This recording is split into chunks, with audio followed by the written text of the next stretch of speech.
Jira jirtu kabajamtoota dhaggeeffattoota keenya dhibee koronaan vaayirasii biyya keenya seenuu ilaalchise guyyaa har'aa ministeerri fayyaa Itoophiyaa ibsa kenneetiin jira. Dhimma kana irratti obbo Taayyee Danda'aa waan kana quba qabdanii jennee bilbilaan dubbifnee turre. Obbo Taayyee sarara bilbilaa irratti nuuf argamu keessanii ulfaadhaa jennaa guyyaa har'aa vaayirasiin koronaa kan yeroo ammaa addunyaa yaaddessaa jiru biyya keenyattis akka argamedha. Ministeerri eegumsa fayyaa federaalaa ibsa kan kenne dhimma kana irratti isinoo maal jettan?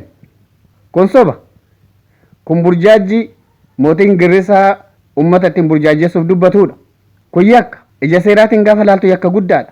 Eessaa dhagaye? Akkamitti himame? Eenyurraa mirkaneeffatte? Kanaafuu qaamni waan kana ibsa seera dhiyaachuu qaba.